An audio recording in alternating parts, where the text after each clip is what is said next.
Anyway, so it's no big deal. All right, welcome. Thank you, everybody, for coming. We'll bring the meeting to order. I'd like to say 15 years ago yesterday was my first CMAC meeting in Albany, so I know where I was on September 11th. I would like to formally have a moment of silence in the room for all of our lost and all the souls we put to rest that day, and just to remark that we've gone on and become strong, and we are a unity that in New York State that has superseded anybody's expectations. I'd like to have a moment of silence.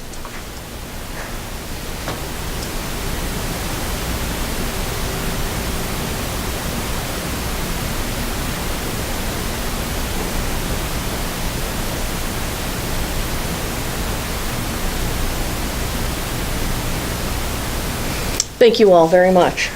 To bring the meeting to order, I'd like to start with a review of the minutes. Dr. Rowantree, what was the correction? Do you remember? No, for the protocol. Oh, for the protocol. I thought you meant for the minutes. Okay. Anybody have any additions, completions, any kind of corrections, anything for the minutes, or can we make a motion to accept? Motion to accept. Thank you, Dennis. Do I have a second? Second. Thanks, John. All right, so we'll accept the minutes as written. Under old business, one of the things that we've been working on in the office is to track and to look at the utilization of Narcan in our area. As we had mentioned the last meeting, we rose to #1 in Orange County as the #1 area of deaths from opiate overdoses in New York State, if you can believe that, but it's true. So I'm going to turn this over to Bill. He has the statistics of everyone that's applied to use Narcan, and we're hoping to get the word out there to get more people on board. In the last 2 years, we've had substantial growth in the reportage of Narcan usage. In 2014, we had 763 uses that were reported to us within our region. In 2015, we had 824. So far this year in 2016, we have 690, and it's projected to be about 1,000 if it keeps at the rate that we're going. When you look at it, it's 2 per day in 2014, and it's 2.25 per day in 2015, and it's almost 3 per day in 2016. Our office is a citizen-based organization that distributes Narcan to any agency within our region, either fire, EMS, or fire or EMS. And if anybody is interested, it's distributed free. And so far this year, we've given out 592 doses. It looks like we will be giving out about 900 doses. I have it in the office. It's available. You just have to sign up for the program. You just have to report your usage. Right? Yes. Bill, those figures are just from EMS and fire? Yes. That's. I do not have police figures. No, they go under. Yeah. So, and they don't send me those. And now the other thing that is kind of, I would say, depressing to me on this, but we are the first responders there, and we have a substantial amount of agencies in each county that are not carrying Narcan as far as we know. I mean, in Dutchess County, we have 2, 4, 6, 8, 9, 10 agencies. In Orange County, which Pam mentioned has reached some heights, we have 2, 4, 6, 7 agencies that aren't carrying Narcan. In Putnam, we have 5. In Rockland, we have 6. In Ulster, we have 3. And Sullivan, we have 6. So I don't know, as a MAC, if we want to do anything and try to insist that they carry this, but I think it's something that they should be, especially when there's no cost to them. Bill, those numbers you gave were who did not carry or who do carry it? Do not carry. Yes. That last ones per county were do not. Do not, thank you. Right. That we know of, they would have to apply and Right. have the paperwork through the office. However, one of the things I was thinking, and you guys can let me know, we could send a notice just to each one of these entities, since we have the names, and just remind them of the importance of carrying Narcan and the saving of lives this way. Not that I think we have to propagate people using heroin and such, but I think we have to be able to be there and be ready. And it literally is a life-saving intervention, as you all know. And so it might be nice from this body, we could send a letter and just remind people. I would like to send a letter to the medical directors asking them. Yeah, why they don't, well, some of them will be like, like Millbrook Fire, do they have a medical director? Yes. They do, Yeah, they okay, do. yeah, so we, Challenge the doctor to Yeah. make that happen. and they may not know, you know, some of these guys are very removed from their places, so. We have tried to work through the county coordinators. They have tried to stimulate these people. Put a little We have fire. worked through the agencies, but this is what we still have left. And it's Okay. been uphill. We were working on it So, almost 2 years now. We'll make a recommendation that we send it to the medical director, okay? We'll send just a letter from the REMAC stating, you know, the importance of it, and could we get them on page, and remind them that we do distribute, and being a public interest, we've been trying to be there for people and to have it free, so. Maybe send them the application. Yeah, We'll send them the whole attached. package. Attached. Okay, thank you. Yeah. Stamped, sealed, and self-addressed. You don't have to have the figures for Westchester County. No. They're in that No. report that came out. Where did we get that Yeah. from? I can send it to you, because I still Yeah, have it. I appreciate it. Yeah, it was pretty crazy. Yeah. Remember, Don't have we were it. looking at it in Nudge. I can't remember where I had it. Is this I it? must have had it on my, Just to report you for. The numbers are so much larger than the numbers you have. Um, It's getting much EMS. Right. oh yeah, police have, look in here, Eric, it might be in here. Police have tremendous usage. I mean, this is just a small, part of the equation. Okay, evaluation subcommittee report, Dr. Ashad. Hey, good morning, everyone. We had one PCR submitted for review since the June session, and it was in regards to a 20-year-old driver restrained who hit a pole and had a rollover event, was extricated by bystanders on scene, and was self-ambulating. DLS was first to arrive on scene, East Fishtail Fire Rescue. Dr. Arshad, I'm sorry, I lost you at Yeah, whoever so- was first on scene. DLS was first on scene, and that was East Fishtail Fire Rescue. And there was also a dual response with ALS, and a mobile life unit arrived shortly thereafter. Upon the primary and secondary survey, the patient had essentially normal vital signs. Dr. Murphy did notice there was a typo in the PCR with a diastolic blood pressure of 782. I just thought it was a little bit high. It caught my eye. Especially for diastolic. Yeah. Diastolic is- That was the problem. The patient had a benign exam and a GCS of 15. ALS released to BLS. BLS, upon the patient's request to specifically be transported to Putnam Hospital, began transport to Putnam Hospital, called the report into the charge nurse, who asked them to redirect to a trauma center, which they did not feel was appropriate, especially since the patient had normal vital signs despite the proposed mechanism, and was transported to Putnam.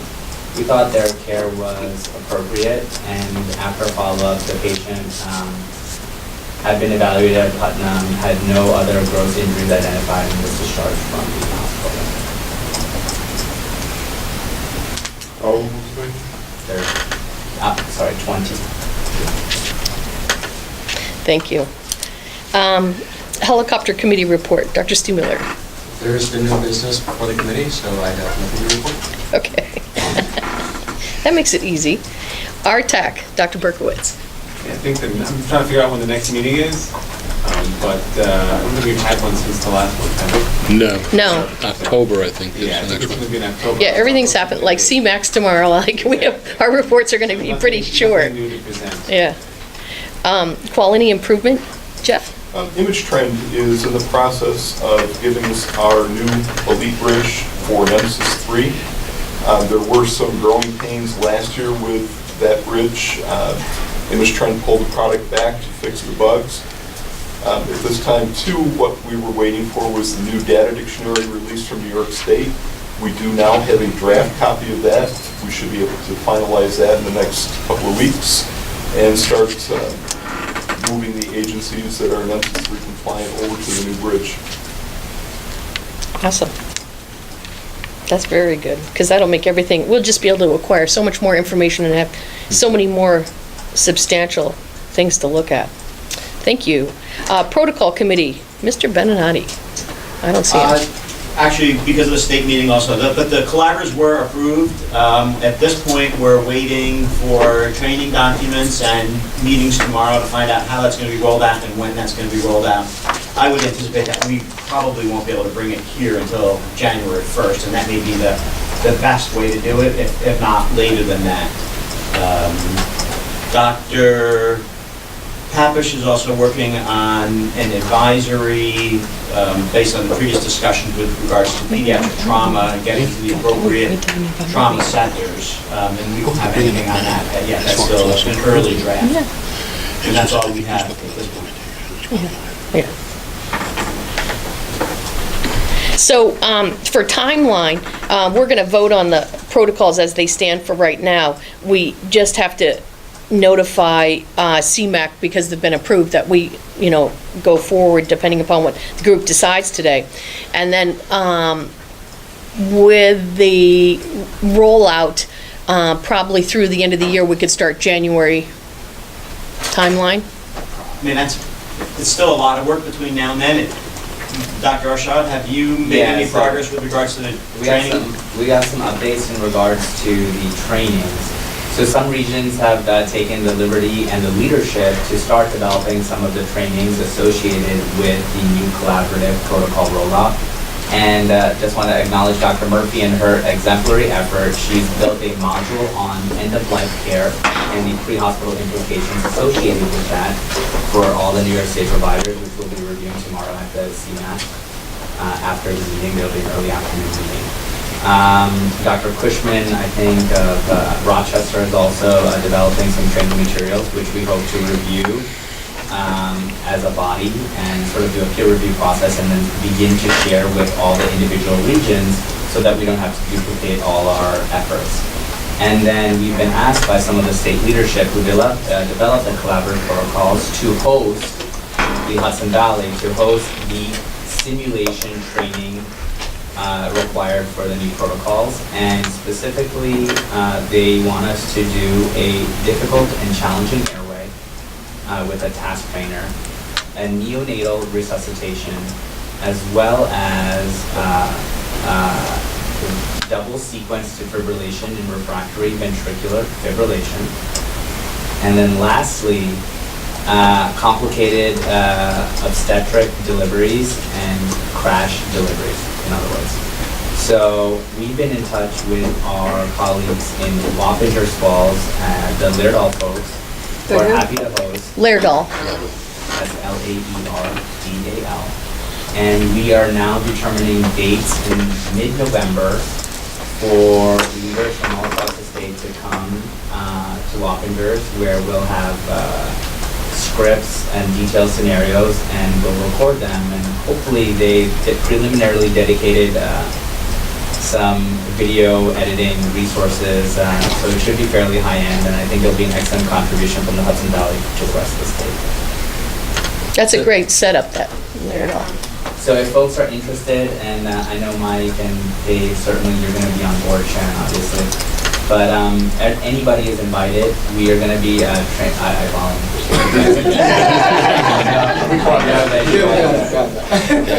So we'll hopefully be able to choose a date tomorrow, so just be in touch with Mike and then we'll coordinate the dates and make sure that everyone who wants to be involved has an opportunity to be involved and represent the Hudson Valley at the state level. Thanks. So that's pretty much it from except do you want to, we have it under new business, talking about utilization of residents for medical control. I'm not in on that conversation. Oh, I thought you guys, so, I thought you guys were part of that. Yeah, so it is listed under new business. Sorry, I just thought it was a good segue. So to utilize residents as qualified to man the radio and take the conversations in terms of medical control contact with our providers. We were discussing it because in the past we've had institutions that requested physician assistants and nurse practitioners that were in the emergency department to be able to do such. And so we pulled up under our control plan the definition and qualifications of medical control to look at and to see, is it something moving forward that we could do? Orange Regional now has residents, and I'm sure other institutions attached to Westchester in our facility will be having residents.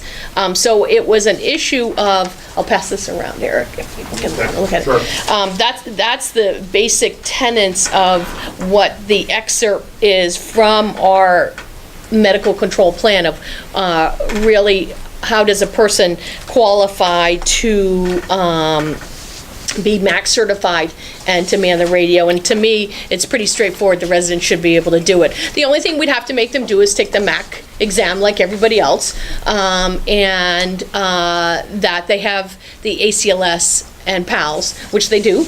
And going forward would be another way. There's quite a bit of interest actually in the residents of wanting to do EMS and such. And Arshad, they would love to have a fellowship up here in EMS, just hint, hint for the future.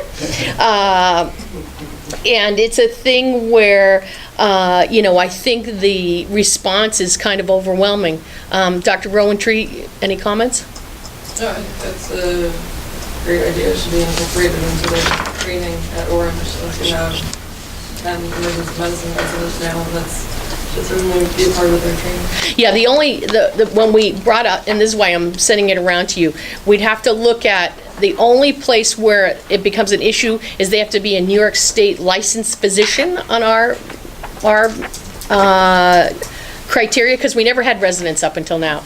So I wanted to bring this to protocol to look at, and could we reword it to the extent of, or a, certified resident, or however we want to verbalize it, because you can't get a New York State license until you practice, and so the first years are not going to have one.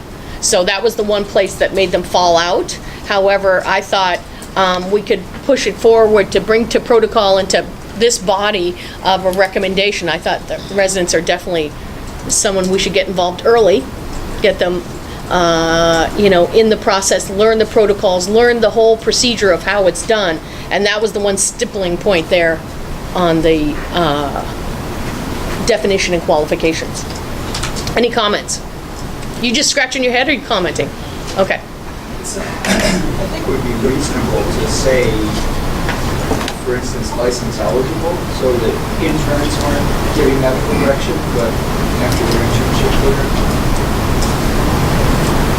Andy? Your suggestion, maybe want to phrase it, for any of those residents, approved by the medical director of the medical control facility. Andy, I can't hear you because the air is on. Residents approved by the medical Approved by the director? The medical director of the medical control facility.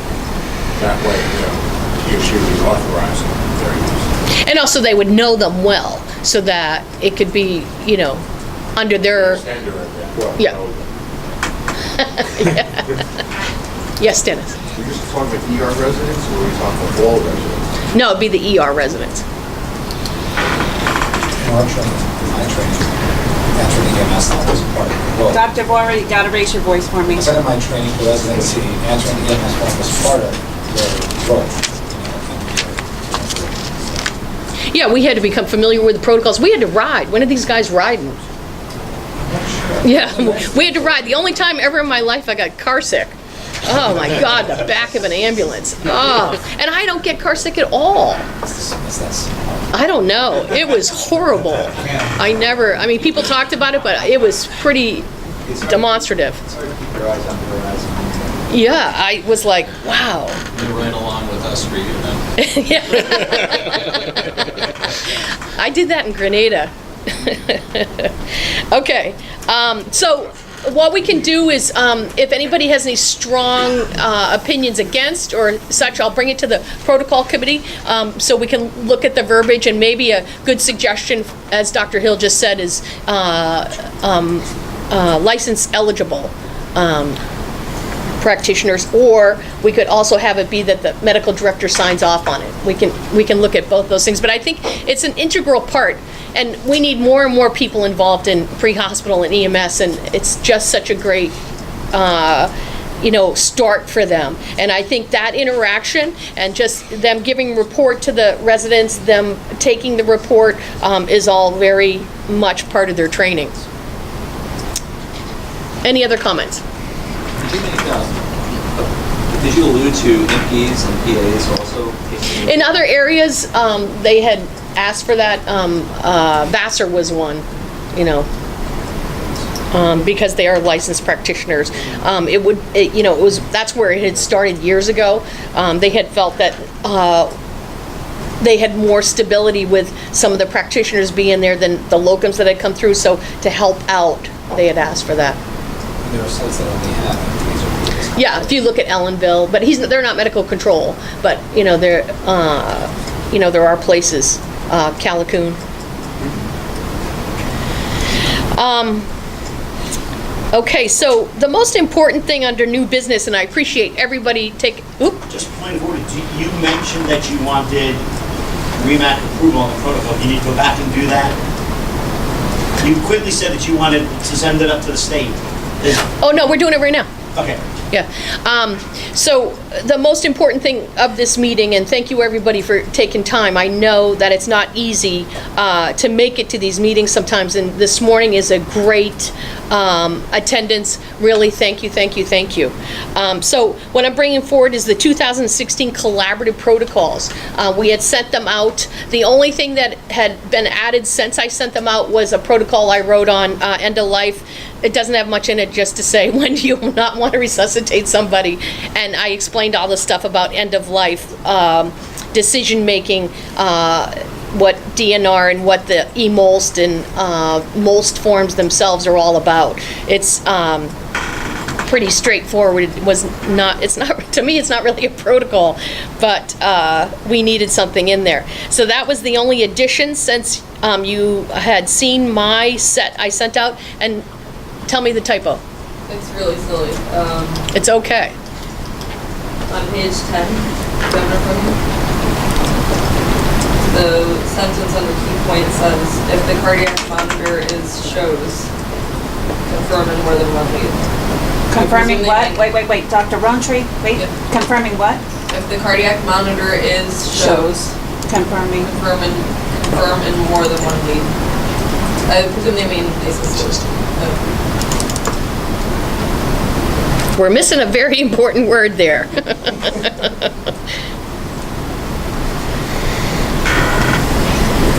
And it's crazy how many people have looked at that, and that, you still can find things of that nature. So I want to put out a proposal here, if I could have a motion to accept the 2016 collaborative protocols for our region. Motion, and do I have a second? Verbalize for me. Motion. Thank you. And a second from Dr. Wilson, thank you. All those in favor with a hand raise? Great, thank you. So it's unanimous. Under protocols, thank you everybody. One of the agencies in our region, New Windsor, is going to put forth from their medical director a addition of ketamine to their formulary. They're going to be the first agency that has put it on their formulary in this area. They sent me a nice letter from their medical director, and I just want to bring it forward that it'll be the first agency to utilize the medication and add it to their formulary. If anyone wants to see the letter from their medical director and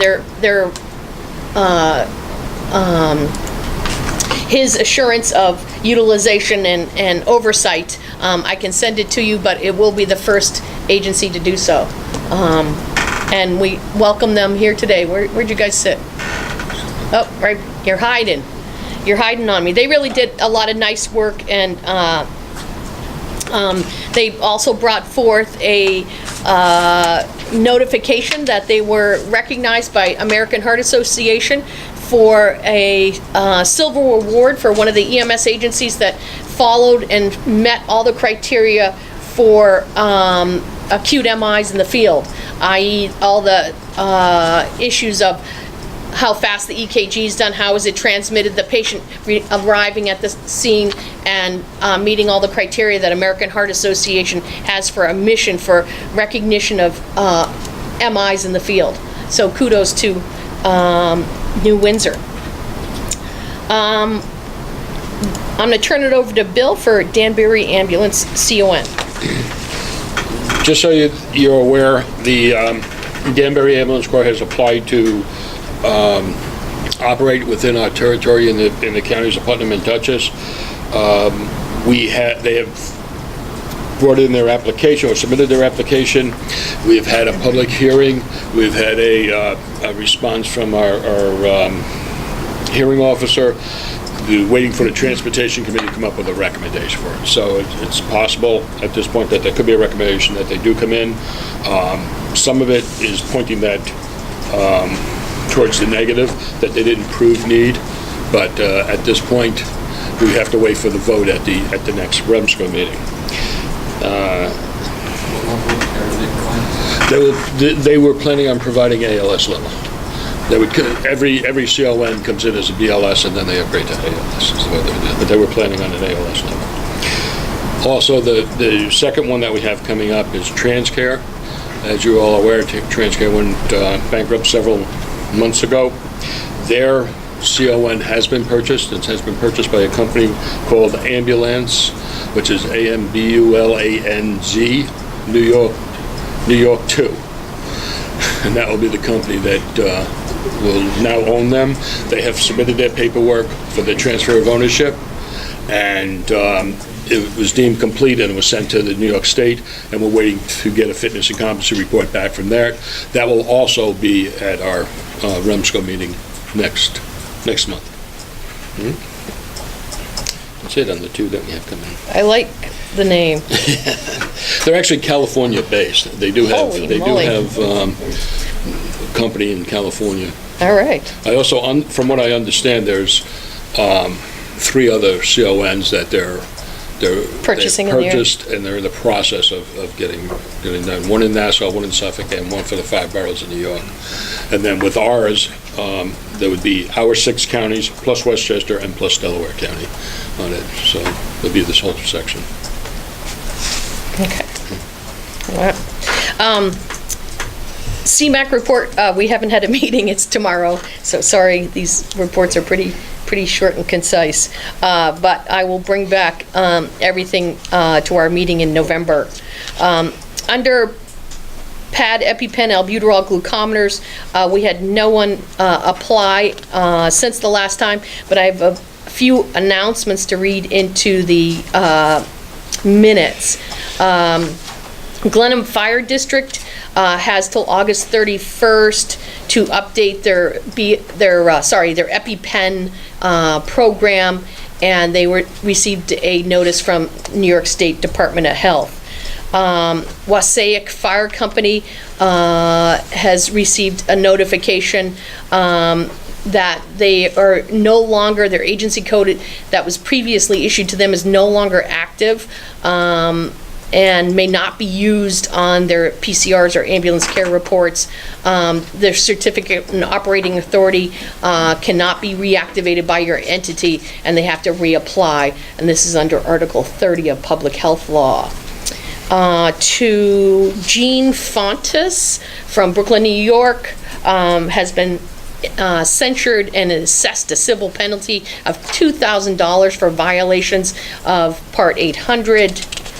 And Michael Schwartzberger from Fredonia, New York, has been suspended. The suspension will be served in concurrent with the last day of employment, October 11th.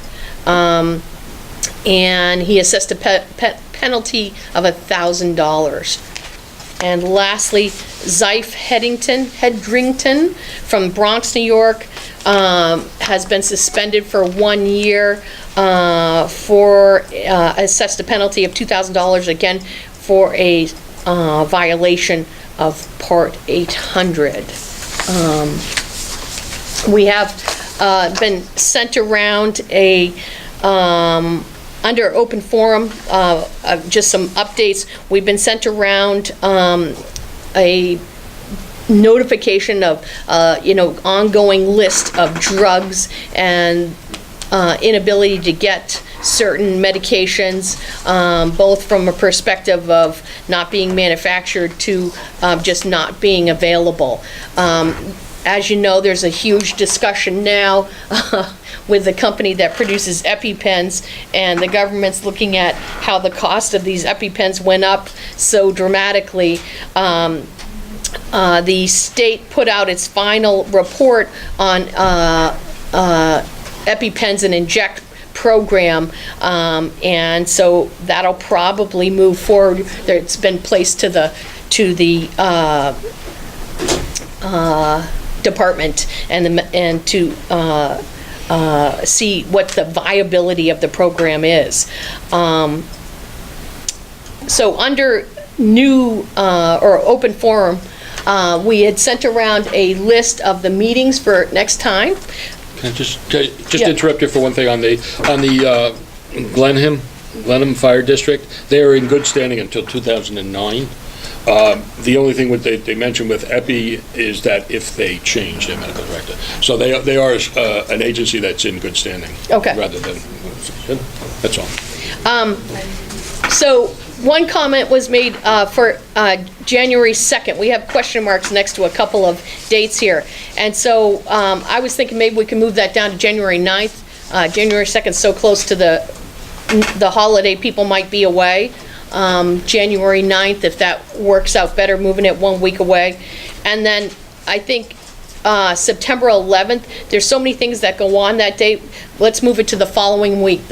September 4th is Labor Day, so we can't have it that day. But if we moved it to September 18th, I know that's later on in the month, but it'll be after CMAC, and so might be more advantageous and profitable to get things done and to move things forward. So I would say, if people want to look at it and make suggestions, those would be my two suggestions for the date changes. The other dates seem to be okay. It should be in your pack. Did people get it out front? It was out front.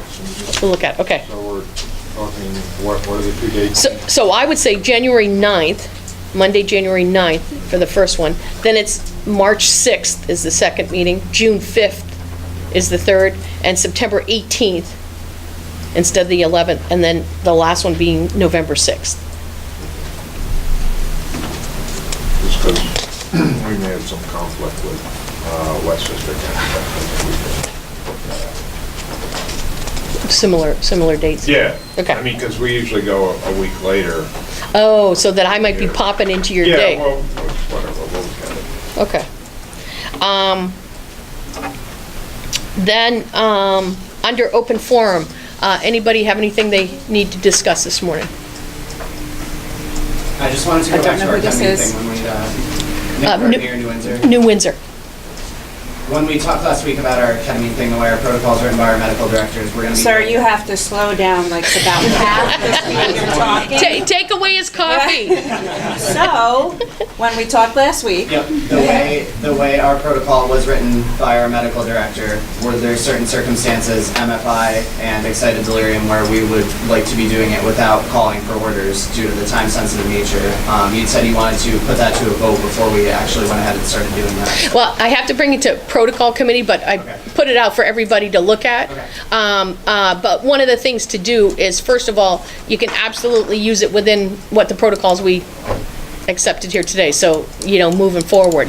The two things of having it to go without contact is something we'll have to bring to protocol and have everybody look at. But the acquisition of it and the utilization in the protocol as it stands now is absolutely cool. Andy? Nothing about that, no. Oh, okay. Okay. That's not right. No, is that good? Yep. Okay. Yeah. All right, just, I know for many years, most of the emergency rooms have had a problem if we've had to make a transfer of a patient where they had blood running. And obviously for years, we laid at the foot of the Department of Health and, certainly the Division of Labs. And obviously that's changed. And so we all know that, that is possible for us to do with proper training credentials, which we have gotten. And we have had feelers out to many of the hospitals. Only Mid-Hudson Regional right now is actually completed what they need to for us to do that legally, quote unquote. We're still doing it in some areas, under the same self-reporting system we had used to do this in the past. But I really urge the medical directors to take a look in your hospital if it's being installed by usually the director of your blood bank. But we're not moving forward with this. This should have been done pretty much at almost all facilities by now, but it is not. So if you can give it a little bit of a jump start, because at some of those same facilities where we're getting tied up, we're still doing blood transfers, and that's something in all fairness we should kind of worry about. If you could get us a template for this, because our blood bank's willing to do it, but it just seems, we sort of, me and Jonathan were looking at it, we haven't accomplished it, right? Yeah. Because it's complicated. Yeah, and I think because it's already been done and they had it go through the system, I think it gives people, and especially the blood bank, which has never crossed this bridge, some security, because it's all set up and it's been successful, and the Mobile Life apply through the state and had all of the information and protocols in place, and so it's there, it's done. So I think it's a thing, it behooves every trauma center, every receiving facility to get on board, because it is a matter of, if you're transporting with blood, it's actually against the law unless you really have this entity in place. And we've done it in the past. I did one when I first got here, and pretty much wrote up the patient's going to die without it. He was a leaking AAA when we didn't have vascular surgery back then. So it's a thing where, now that the state's finally put through the blood product transportation protocol, we need to utilize and get it out there and have people stepping up to the plate. Matt Brennan, too, is here. Matt Brennan is one of the directors, actually, was engineering the programs. Again, specific questions, Matt can certainly answer. And Bob Zealy is our operation manager.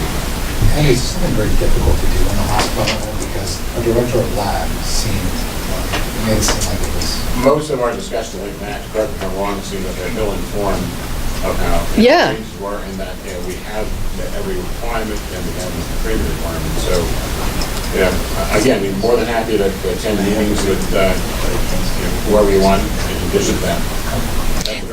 That lab director, but they seem to have a disconnect between what the needs are of the hospital for those transfers. And that the state's approved it. I mean, that's the other thing that's remarkable, is they took Andy, how long was it, 10 years? Oh, that they've been going around with that? Yeah. I don't know, what was final was 10 years, I think this might have been more. It's really a long time, and finally it came off the desk of the Department of Health and, DOH approving it, so the process is there. Yeah, and I think it's more educational, that they just don't realize. So. We're almost great set of parties with the department, but we also realized that this actually is a much bigger process than we think. Because it's not just the that sends patients out, it's the whole building. So this actually requires all of nursing, the entire building to be on board with this. So it's not just the lab department, you have to get the nursing side on. Because the floor can transfer out, any other some division within your building, whatever size it is, they have to do it as well. So this is the whole hospital management system on that. So we're going to send ours up to legal relatively soon. We've got our hospital and nursing side on board as well. But it's a lot more work to get the hospital set up. It's moves very slowly.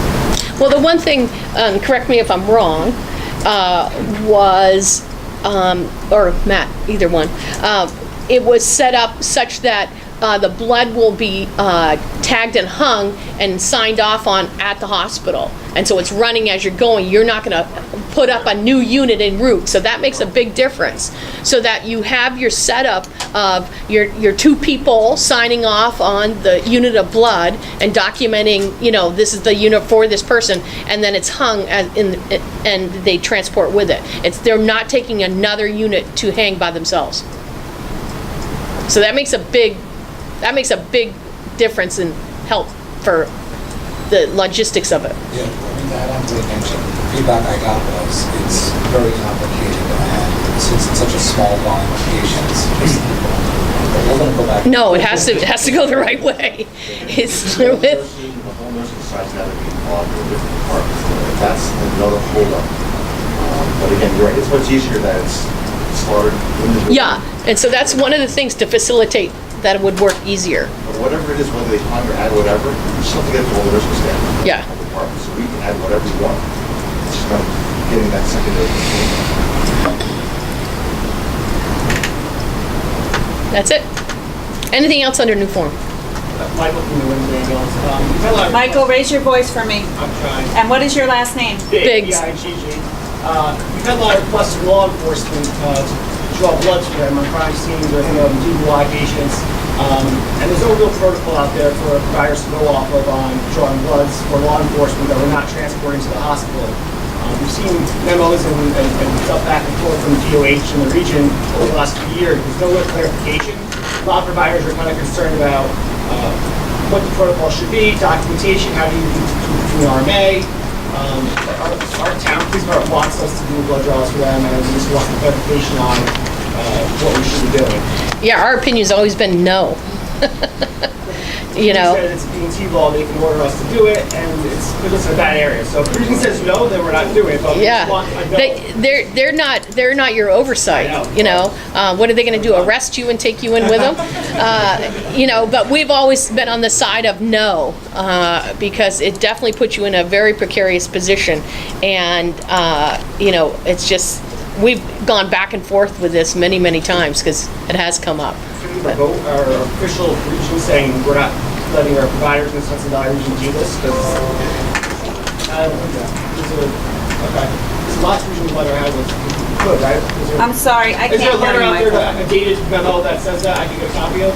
Yeah, it's been for a long time. When did we do that? That's like Years ago. Yeah, I mean, we can look it up for sure, Mike. It's been a thing that was discouraged and no, yeah.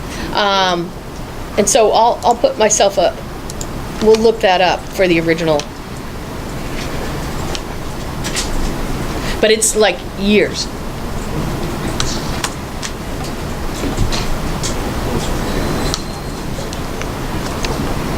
I seem to remember the discussion that a legal contract could be drawn up from the law enforcement entity to the medical pre-hospital entity with an agreement that you will respond and draw blood with the appropriate indemnification and all those legal aspects is the only real way to do that.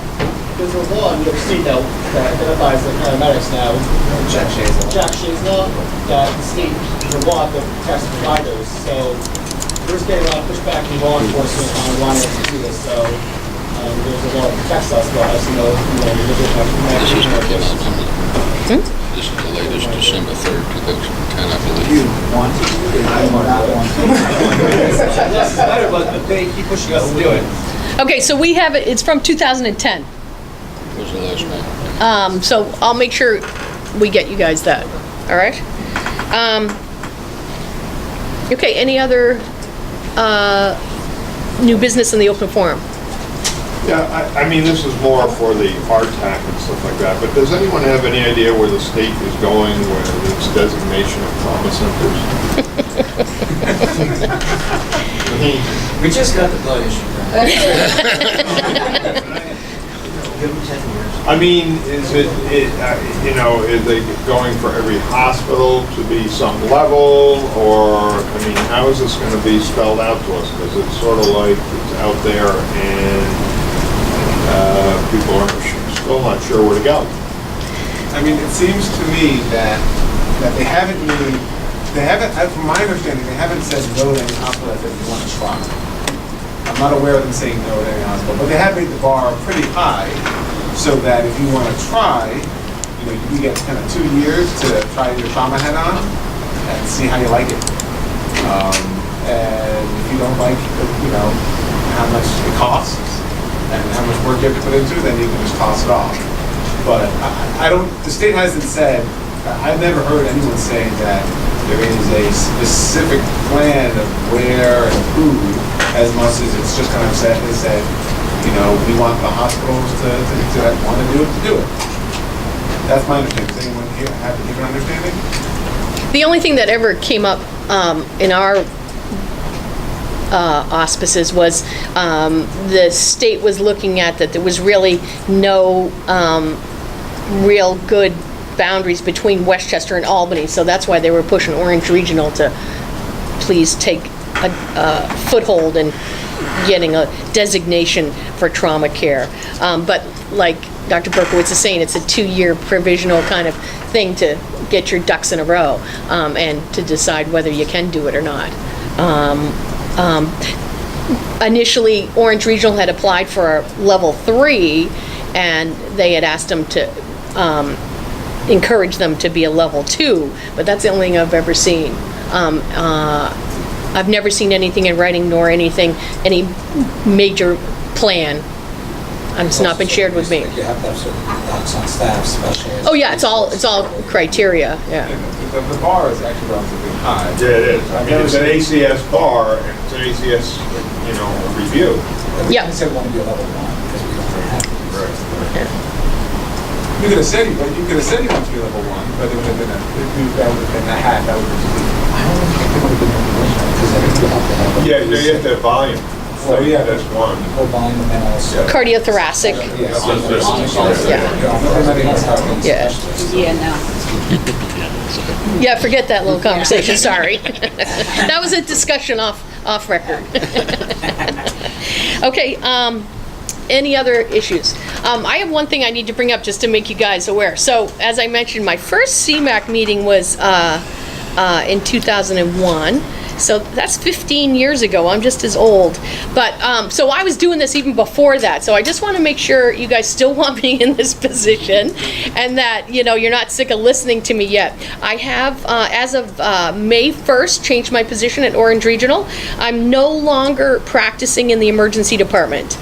So that's an issue that you have to feel comfortable with still having me in this position. I am administration of the hospital now. So it's moved me into a position of oversight of all care in the hospital, not just the ER, it's everywhere. So I still am involved in a lot of it. I still teach, I still do the residency education and such, but just because I'm not a hands-on emergency department physician anymore, I wanted to make sure that was out and known, because absolutely you can make a recommendation to the REMSCO to have me replaced. If that's, if I don't meet the criteria for people, but I wanted to make sure that's on board, that everyone's aware. I changed my status. 25 years of running around the ER was enough for me. So just FYI, and if people want to make recommendations, it's not a problem. And it goes through REMSCO. That's who initially hired me so long ago. But just food for thought. And if it's something that What does our mandate say? You have to still be practicing. They want you involved in emergency medicine. It doesn't say you have to like be running around an ER, but that's encouraged. It's more so of a problem with medical directors of agencies. We like them to be involved in emergency medicine also. So that's where it's really written in black and white. Any other new business? A motion to adjourn. So we need a vote of confidence? Well, I was, you guys, I don't know if you need a vote of confidence, but people can definitely step up if anybody wants to take the job. I know that there's Dr. Papish, who's not here today, cannot speak for himself, but, Mark had stepped up to become the medical director and work with us. And so, new faces, new blood, new eyes, it's all good stuff. So, some of you have had to listen to me for a very long time, Dr. Wilson. And Dr. Larson, you've been here just as long. So, I just want to make sure I'm above board with everybody and what's going on. Any other motion to adjourn? And second. There's my second man. Thank you, everybody. Sorry the meeting was so short. We had no new stuff from all these committees. But thank you very much for coming. So, just send that to me so I make sure it has all the stuff in it, because I remember the whole conversation. And, Well, it says here, that the change in the law, removal of physician oversight from procedure, that's another REMAC, will not provide medical control of yeah, oversight. that's exactly what we said. And that's really, but it doesn't say they can't do it. No, we just said we were not going to support it. That we were not going to be your oversight for it. See if any of these are mine. Yeah, right? Or not. Oh, yes, this one I just acquired. Stony Point? Yeah, just because I think, we really have to get everybody on board. I mean, they have new leadership and they're proactive, so. Yeah, and this would be a good time for them to go. I don't think we didn't take I'm very new to this. So, Stony Point actually asks how they can get a prescription